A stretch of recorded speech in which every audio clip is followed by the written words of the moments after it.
Kanisa letu hapa Heaven's Vision Gospel Church Ongata Rongai.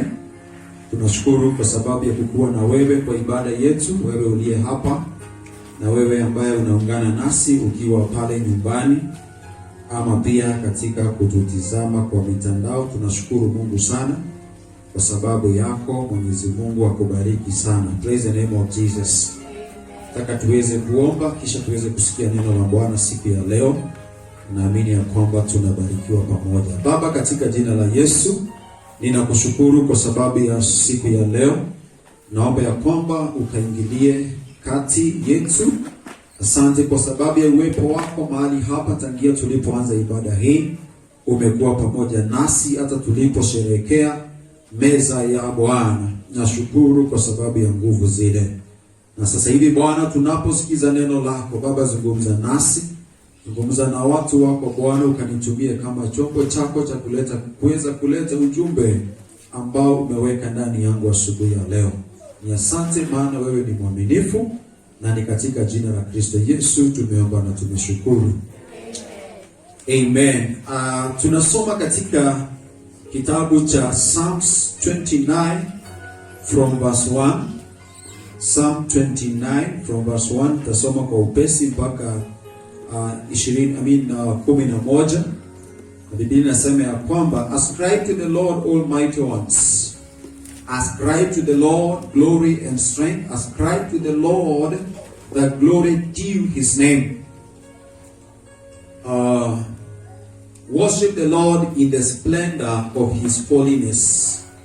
The voice of the Lord is over the waters. The God of glory thunders. The Lord thunders over the mighty waters. The voice of the Lord is powerful. The voice of the Lord is majestic. The voice of the Lord breaks the cedars. The Lord breaks in pieces the cedars of Lebanon. He makes Lebanon skip like a calf, Syrian like a young wild ox. The voice of the Lord strikes with flashes of lightning. The voice of the Lord shakes the desert. The Lord shakes the desert of Kadesh. The voice of the Lord twists the oaks and strikes the fortresses bare. And in his temple all cry glory. The Lord sits enthroned over the flood. The Lord is enthroned as king forever. The Lord gives strength to his people. The Lord blesses his people with peace. Praise the name of Jesus. Kama tunaandamana pamoja, naamini tunaandamana pamoja. By now you should be able to know what I want to speak about. Bwana asifiwe sana. What I want to speak about ni kile ambacho kimejitokeza sana katika maandiko yale ambayo nimesoma, about the voice of the Lord. Bwana Yesu asifiwe sana. Sauti yake Bwana.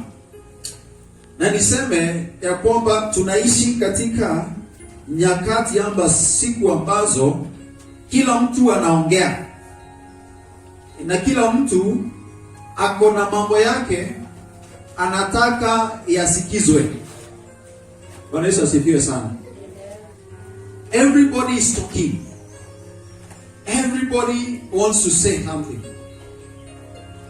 Sasa hivi tunapokuwa hapa tukiongea, if all of us tunaweza kuwa bold enough na tuweze kushout mahitaji yetu, I can tell you for sure itakuwa mengi na tofauti. Kwa sababu kila mtu ako na hitaji, na wakati mwingine wakati watu wanapata mahali pa kumwaga mioyo yao ama kuweza kuongea mahitaji yao, wanaongeaga na sauti zinakuwa mingi. Sijui kama umeenda katika mkutano wa siasa na ukakuta wale ambao wanaongozwa na wanasiasa wanapoongea wanasema tunataka hii barabara, tunataka hii tengenezwe, tunataka stima, tunataka maji, tunataka mambo mengi kama yale. So everyone is talking and it is not easy to hear as a leader or whoever anaweza kuwa anasikiza, sio rahisi kusikia, ama hata miongoni mwa wanaozungumza. When everybody is talking, it is hard to hear who is saying what. Si ni kweli? especially when people are murmuring. In such times, when everyone is talking, and majority of the people are murmuring, either kundugunika na complain, it is hard to hear or to know who is making sense. Unaweza kuwa miongoni mwa watu wanaozungumza na uko na very valid reason ama question or need, na wengine pia wanazungumza yao. When everybody is talking, ni ngumu kuelewa ni nani anazungumza kile ambacho ni cha maana, kwa sababu mahali kuna watu wengi. Ukweli usemwe, kuna watu ambao wanaweza kuwa wanaongea vitu za maana na wengine wanaongea vitu visivyo ya maana. Sijui kama mwaenda kwa stage ya matatu. Nafikiri yetu hapa Rongai inajulikana vizuri sana. Kuna noise mingi. Thank God nowadays it's a bit okay. Kuna nyakati kulikuwa na noise za matatu hapa kwa barabara, zilikuwa na muziki mzuri, ilikuwa na muziki mbaya, ilikuwa na kelele mbaya na mzuri, kwa sababu kuna wenye walikuwa wanasikia kelele ikiwa mzuri. Unajua kuna watu wanapenda kelele. Kuna watu wanapenda kelele. Siku ikiisha kama hajasikia kelele anashindwa, kuna kitu haiko sawa. Siku ikiisha kama hajapiga kelele anasikia siku haiko sawa.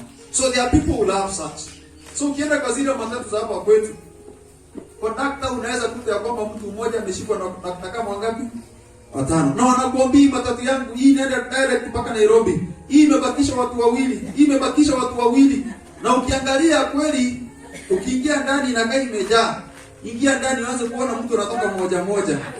Kumbe ulisetiwa. Wanafikiria tujui, tumejua. Bwana asifiwe sana. So at that moment when 5 people are near you, you get confused. Unashindwa, whom do I listen? The voices are too many. Huyu anasema hii, huyu anadias, hawasemi pamino wakingojeana, kila mmoja anasema. Mpaka unaweza sikia mmoja, kuna mwenye amesema kitu ama ameongea vizuri mpaka you be interested to, lakini unashindwa ujui ni nani amesema because wameongea wengi. I know at one time or another we have found ourselves in such situations in our lives, both spiritually and also physically. Honestly, and it is in such times when you need to distinguish between the voice speaking.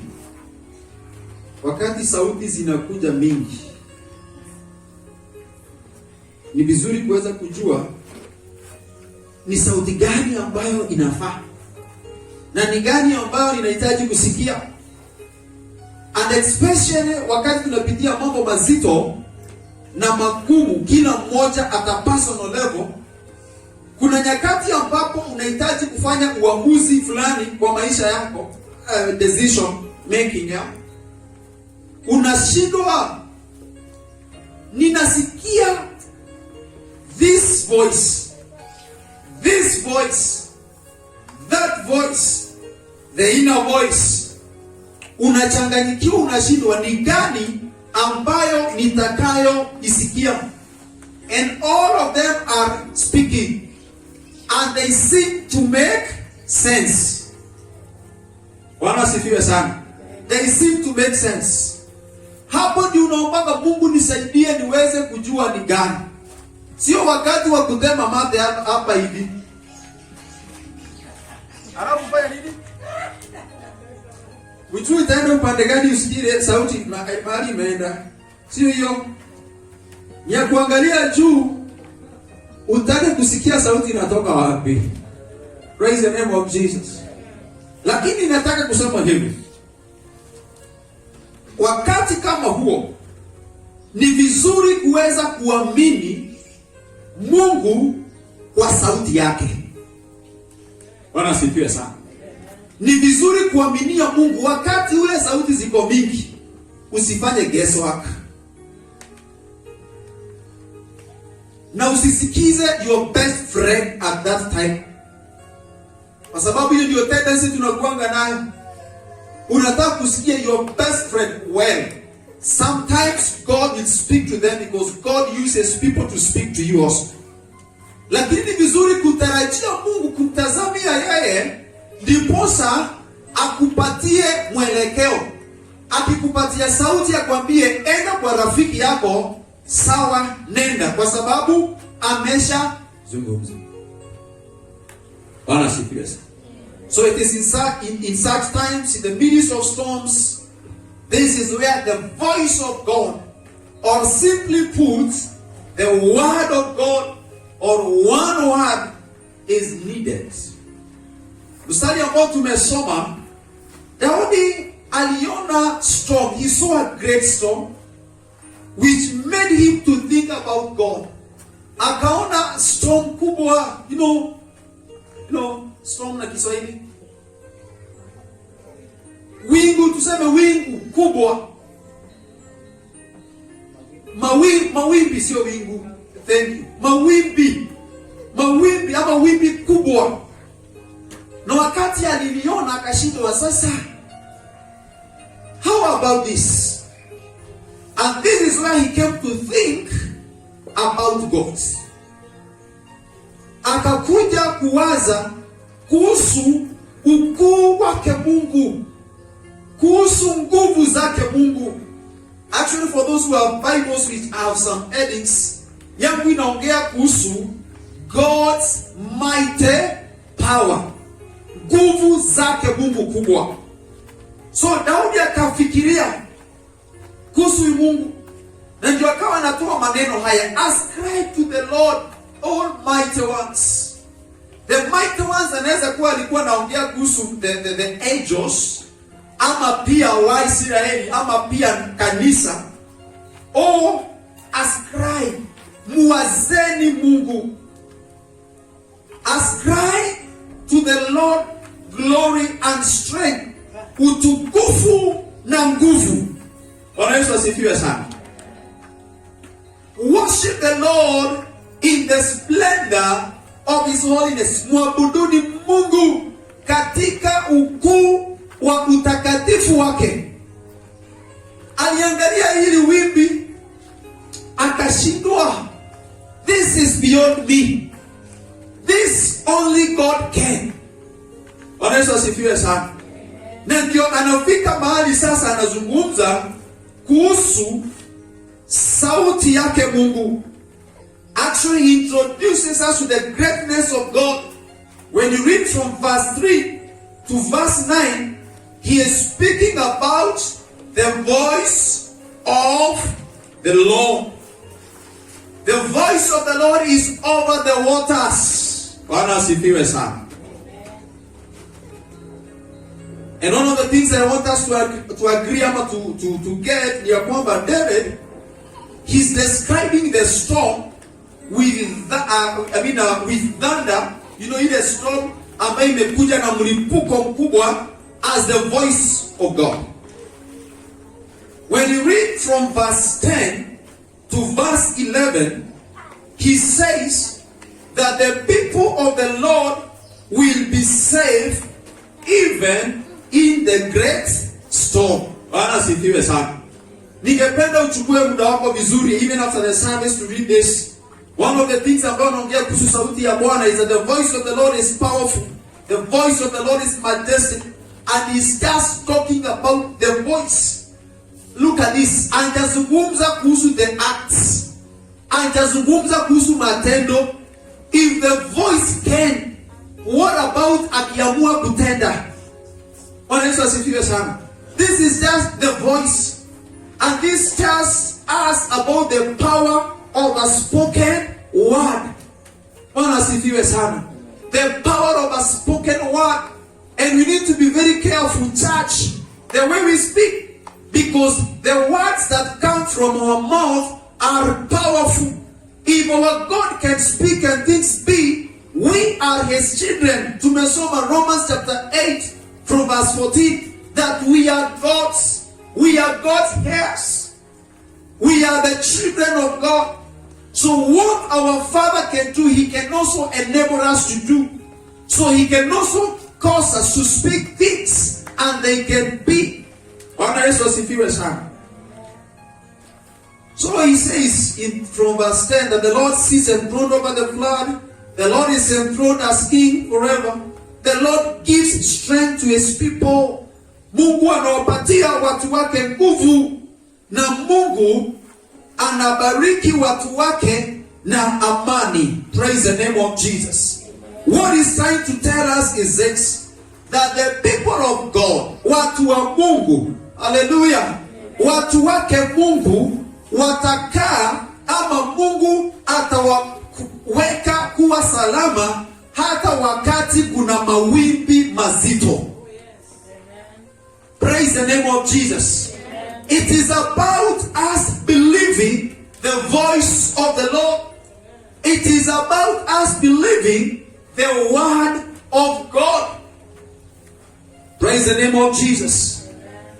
If the voice of God can do the above things, as I said, mambo ya kutupatia amani, mambo ya kutupatia tunachohitaji, kujibu maombi yetu tunapozungumza kwake naye azungumze kwetu. I want us today to provoke God to speak just one word in our lives. Tumwambie Mungu leo tunapotoka kwa ibada hii, Mungu neno moja tu kwako hilo ninalohitaji. Because let me tell you church, hauhitaji approval ya mwanadamu na kusifiwa kwingi. Bwana Yesu asifiwe sana. By the way, story ya kusifiwa kuna venye huwa inijengi sana. Unajua watu wanaweza kukusifu, wakusifu ulivyo, but nothing is happening. Mimi naomba Mungu word moja yake kuliko approval za wanadamu 10. Bwana Yesu asifiwe sana. Because anaye ni approve kama mwanadamu na sifa zake ako limited, lakini Mungu akizungumza moja tu, he cannot withdraw it. He means what he says, and he says what he means. Praise the name of Jesus. Ndio ninasema tukitoka hapa nataka tumwambie Mungu neno moja tu is what I want. And let me tell you, as I've said, hauhitaji kujuana, hauhitaji connection. Praise the name of Jesus. Hauhitaji kujua watu ndio upate kitu fulani. Unahitaji neno moja tu lake Mungu, na milango yako itafunguka, na shida zako zitaisha, stress za ndoa yako zitaisha. One word from the Lord. Stress za kazi yako, stress za mwili wako, stress za jamii yenu, they will be over. There will be a story of the past. One word from the Lord. Bwana Yesu asifiwe sana. May we hear the voice of God today. May somebody hear the voice of God today. And when we hear the voice of God, we purpose to obey, because ni jambo moja kusikia na ni jambo lingine kutii. Praise the name of Jesus. Because many times we have been spoken to. Tumezungumziwa neno, tumelisoma neno, lakini tunachagua kile tutakachotii. Praise the name of Jesus. Kuna mtu mmoja katika Biblia ambaye alipatiwa maagizo ya kuua. Kuna watu waliambiwa waweze kuua, lakini hakuua. Aliua wale waliokuwa wadhoofu. Mifugo ilikuwa imedhoofika, akaamua kuweka hii iliyokuwa sawa. Of course labda alipenda kupata pesa kujinufaisha nayo, but God was not happy with that. And some people are like that. What God speaks to us, tunasikia ndio, lakini tunaamua kufanya ile ambayo ni rahisi, kutii ile ambayo ni rahisi. When God speaks to us about prayer and fasting, we only want to pray 5-10 minutes. Na hiyo story inaisha, na tunaomba Mungu atusaidie, ama tunakaa tu hivi ndio wiki ya kuomba na kufunga. Maybe tukue tumepewa madawa na daktari, na unajua ukipewa dawa daktari anakuambia lazima ufanye nini? Ukule, na hiyo ni hekima. Kukula wakati kunafungwa, because ukikunywa madawa unaweza anguka kwa barabara. So unakuta wewe uko tu pale, lakini ninaomba. Kuna mahali Yesu alisema kuna mapepo haziwezi zikaondoka pasipo kufunga na kuomba. So that is one area we know what is supposed to be done, but we want to do halfway. Ni lazima tufanye the complete of what God expects of us. I want to show you a few instances ambazo Yesu alizungumza na maisha ya watu ikabadilika. One word. Can you tell your neighbor one word? Mwambie unahitaji neno moja tu la Mungu. Bwana asifiwe sana. Neno moja tu, alafu ufanye nini? Pia wanasema leo ufanye nini? Thank you. Thank you. Thank you. Mark chapter 4. Mark chapter 4. Ukisoma Mark chapter 4, wacha nisome kwa upesi, hiyo zingine nitaweza kutaja upesi. Mark chapter 4 from verse 35. Bible inasema, that day when Jesus came, he said to his disciples, let us go over to the other side. Leaving the crowd behind, they took him along just as he was in the boat. There were also other boats with him. A furious squall came up, and the waves broke over the boat so that it was nearly swamped. Jesus was in the stern, sleeping on the cushion. The disciples woke him and said to him, Teacher, don't you care if we drown? He got up, rebuked the wind, and said to the waters, Quiet, be still. Then the wind died down, and it was completely calm. He said to his disciples, Why are you afraid? Do you still have no faith? They were terrified and asked each other, What is this? Even the wind and the waves obey him. Bwana asifiwe sana. Yesu ana wanafunzi wake hapa katika huduma alizokuwa anafanya. Na sasa siku moja akiwa yeye amelala, of course Yesu alikuwa na mwili kama yangu na yako, akiwa amechoka kwa sababu ya all this journey ama a long time of ministry. Walipoingia katika merikebu pale, yeye akalala. Na wakati amelala, Biblia inasema bahari ilifanya nini? Ilichafuka.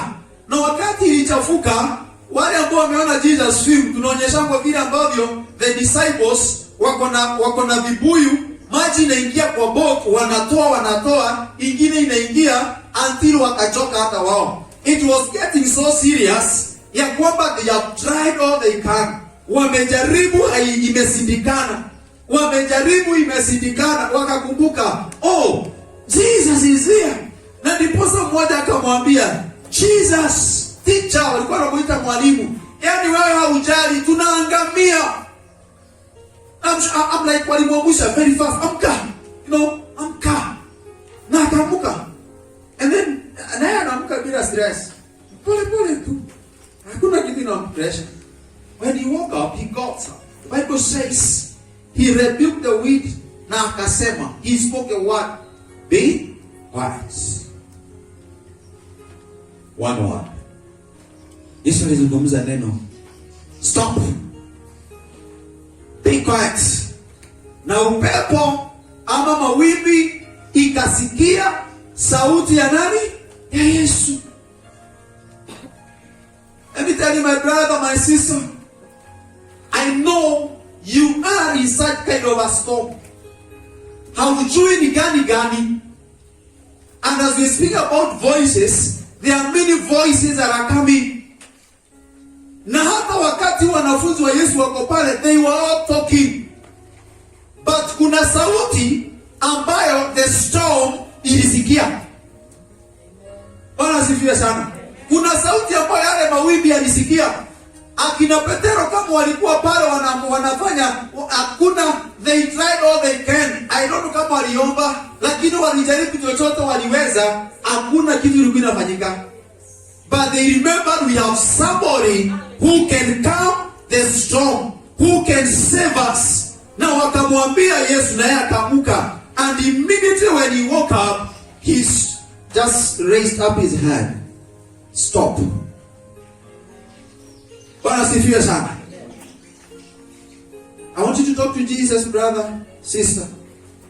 He is able to calm the storms in your family, in your business, in your life. and storms ziko, you know them. Whatever it is you're going through inakusumbua, yani ya kwamba mpaka unajiuliza, kwani mimi ninaombanga Mungu gani? Kwani mimi nilizaliwa siku gani? Unajua kuna watu wanaamini wakizaliwa siku fulani hawananga bahati. Wachana na hizo. Wewe aminia Mungu. Muaminie Mungu, azungumze tu neno moja. Moja tu. Praise the name of Jesus.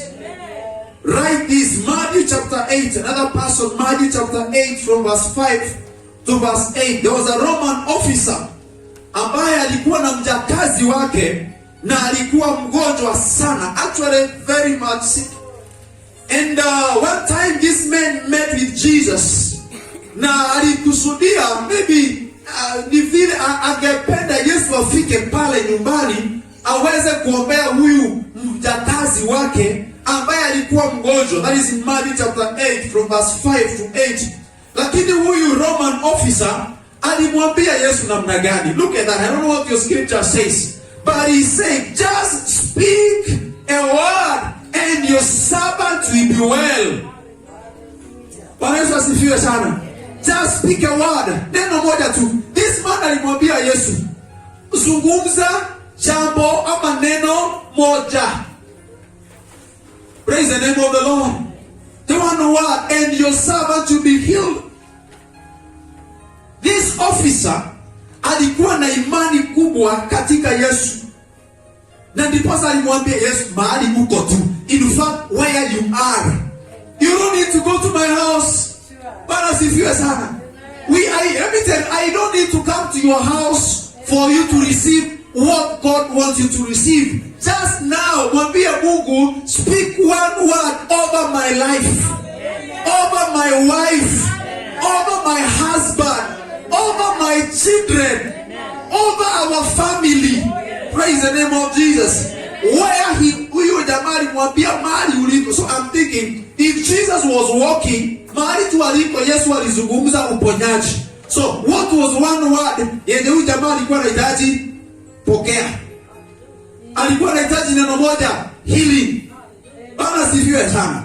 So whatever you need, stop beating around the bush.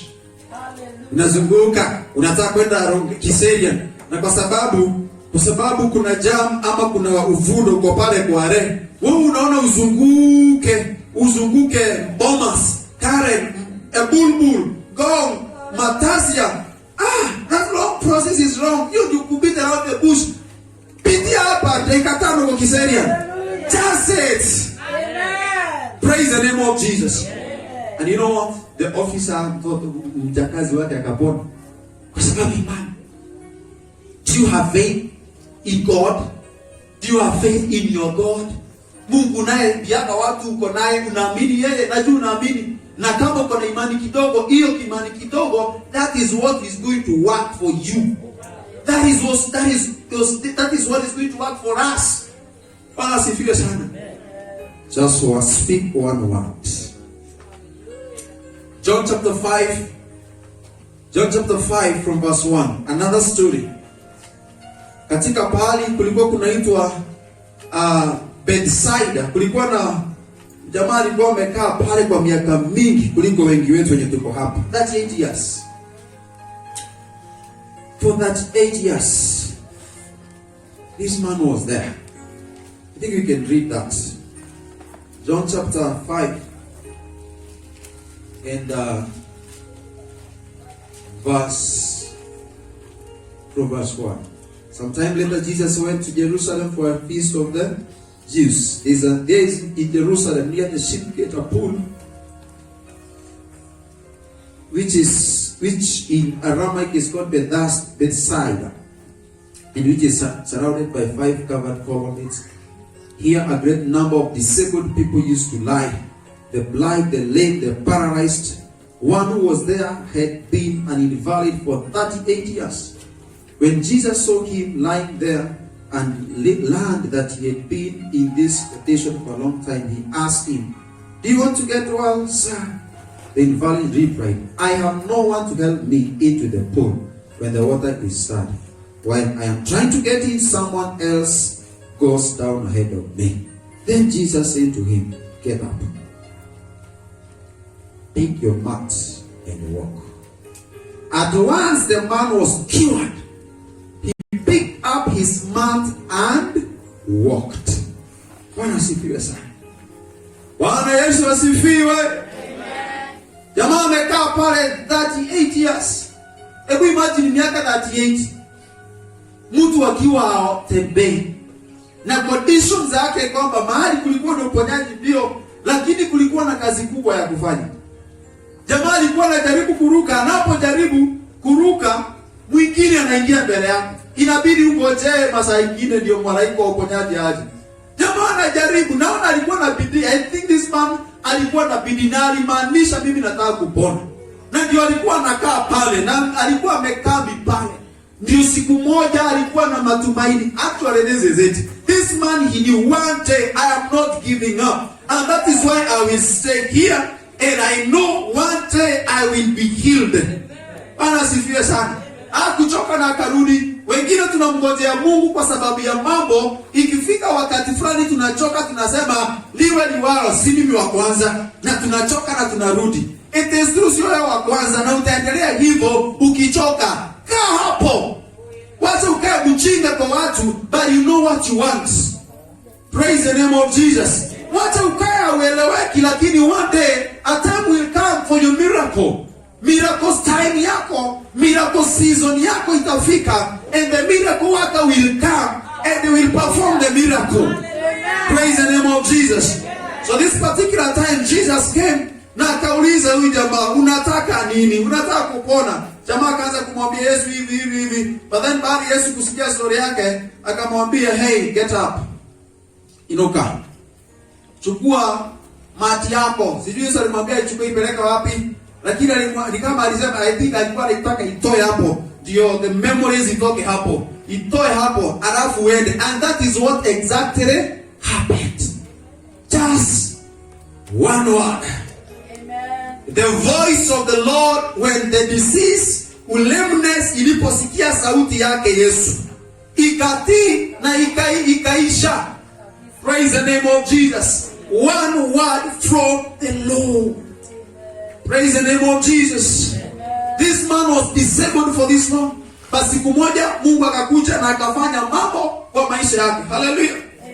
I don't know what your disability is today, but I know Jesus can turn the impossibility to possibilities. Hallelujah. Jesus can turn the impossibilities. Kile ambacho hakijawezekana hiyo miaka.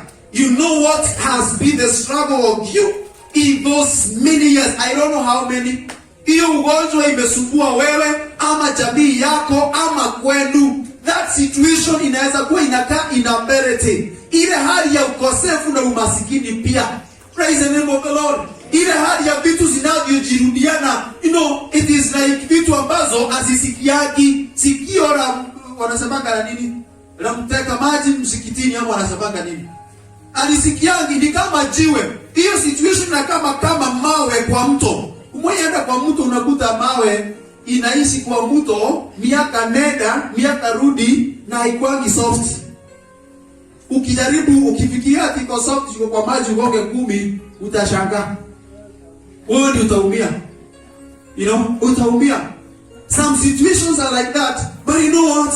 That may be an impossibility. That may be a disability, but we have Jesus. We have somebody who can just speak a word and that situation will obey. Amen. Believe it. Bwana sifiwe sana. One more. Jesus noticed a man in Jerusalem. And this man was born blind. In John chapter 9, verse 1 to 7. This man was born blind. Na wakati Yesu alipokuwa anapitia pale,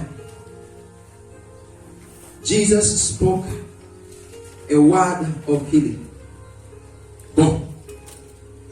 He told him, wash in the pool of Siloam. And when this man washed, yani Yesu tu kuzungumza. Naomba Yesu akazungumze nasi. Naomba Yesu akazungumze neno, akazungumze tu one word in your life. And when Jesus speaks, go, you go. You'll be surprised. When he says stay, Tulia. Usikuwe na pressure. Tulia. You have waited like this man of that 8 years. Umengoja. You think it is not working. Sasa unataka kufunga milango zako uende. Akisema stay, wewe kaa. Acha kuuliza maswali. Ukue kama wale askari ama nani anasikiaga anaambiwa ruka. Badala ya kuuliza maswali mengi ama kukataa anauliza niende juu kiwango gani? Jump high. How high? Unataka hata ukaa juu kabisa. Usikatae. When he says stay. Stay as long as he will tell you move. Bwana sifiwe sana. Huyu jamaa alikuwa hana kuona kutoka kuzaliwa kwake, but at the word of Jesus this man began to see. What I'm saying, the voice of God. Tuko katika ulimwengu ambao watu wanaongea, nilisema hivyo. Na ni vizuri uweze kudistinguish the voice of man and the voice of God. Desire that God speaks one word in your life. And let me tell you, akizungumza tu neno moja, Bwana asifiwe sana. Mungu akizungumza neno moja, let me tell you, watu wa kwenu watakushangaa. Watu watachanganyikiwa, wataanza kukulepo kwa vitu zingine. Bwana asifiwe sana. Unaona mwingine amesema hata kama hizi vitu zinarushwa mitandaoni, akasema kama watu wajaanza kusema ya kwamba wewe umeanza kuabudu shetani, hujui hujapata pesa, hauna pesa. I don't know why watu wanapata pesa alafu people think is the devil was money. The devil, shetani hana kitu chake. Wacha ni kudanganywa. Shetani hana chake. The Bible says his world, the earth and everything thereof. Ni mali ya nani? Ni yake Mungu.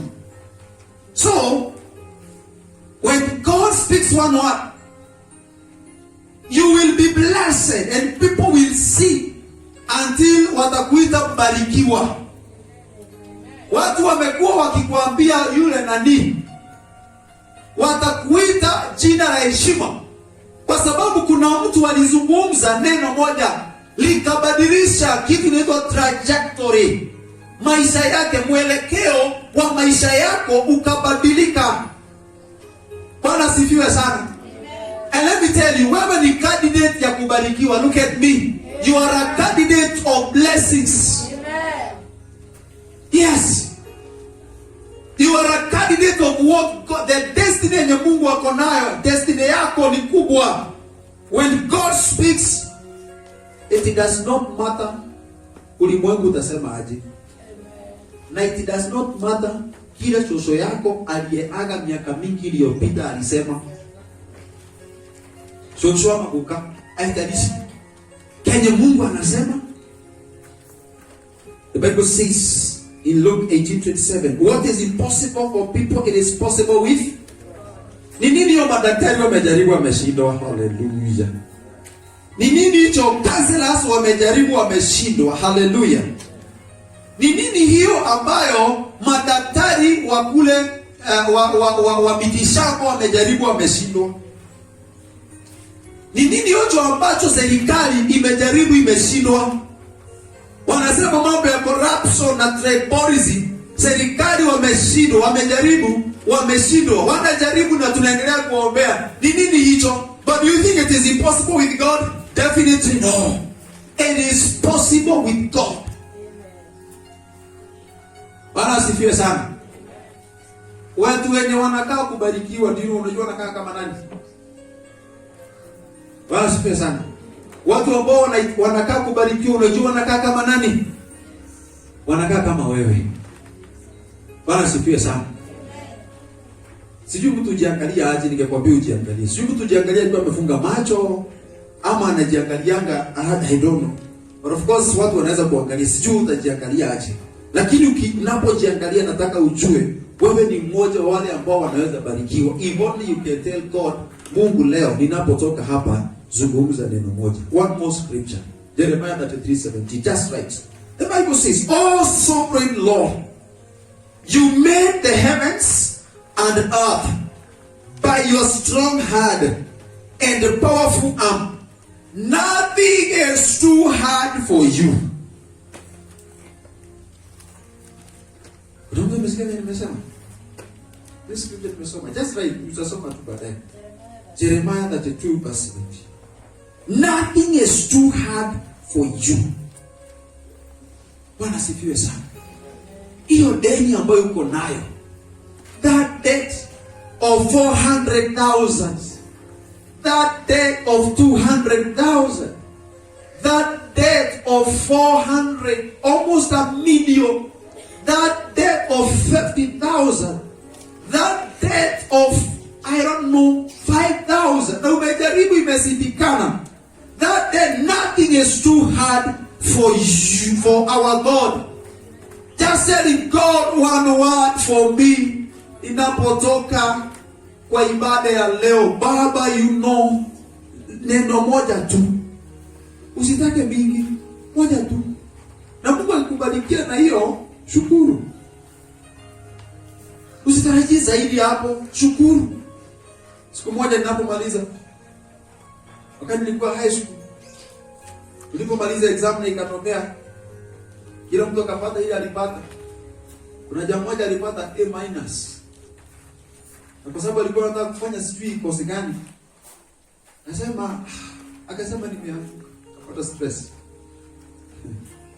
Akasema mimi wote na A. Akasema mimi narudia.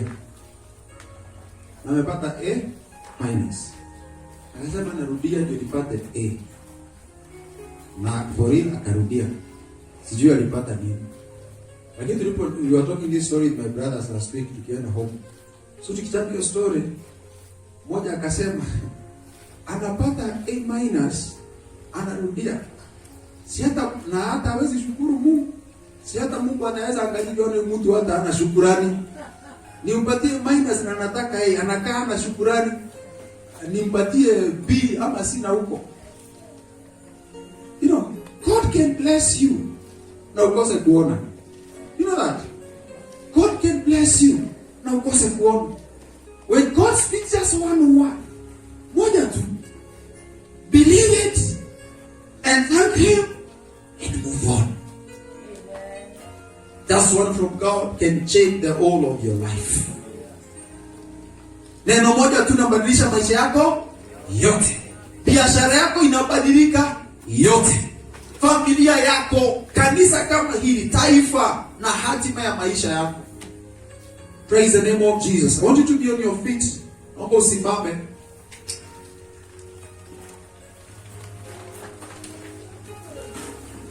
Let's be on our feet and just tell God, Mungu ninahitaji neno tu moja kutokana na wewe. Just tell God, speak to God. I want to hear you talk actually. I want to hear you talk. No sidhani usifikirie hii. This you never know. Hii inabadilisha maisha yako milele. Inabadilisha maisha yako. Just tell God one word. I need one word from you. Neno moja. Kama uliponya aliyekuwa kipofu kwa neno moja, nami ninaaminia ukamponya wengi ambao imeni miujiza mingi ambayo Yesu alifanya. Akaponya aliyekuwa mgonjwa. Akaweza pia kukam the storms akaponya. Just one word, just the voice of God is what you need to hear this morning. In the name of Jesus. Baba, katika jina la Yesu, ninakushukuru asubuhi ya leo. Asante kwa sababu ya neno lako Bwana.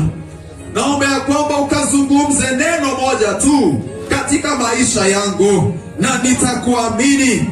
Zungumza neno moja in the name of Jesus katika maisha ya watu wako. Yeyote ambaye amesikia sauti hii na neno hili, ukazungumze jambo moja, imani yake ikajengeke, maisha yake ikabadilike, biashara yake ikaimarike.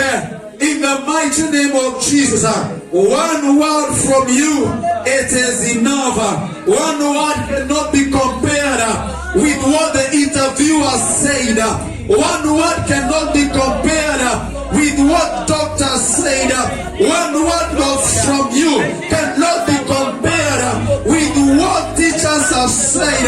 One word from you, it makes, it changes, it directs, it answers our prayers.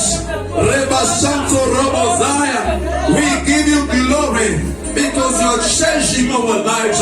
We thank you, Lord, and we give you the praise.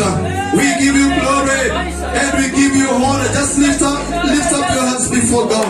Inua mikono zako mbele zake Mungu. Your two hands ziinue kwake Mwenyezi Mungu. In the name of Jesus, Father, in the name of Jesus, I want to pray because of your people, oh God.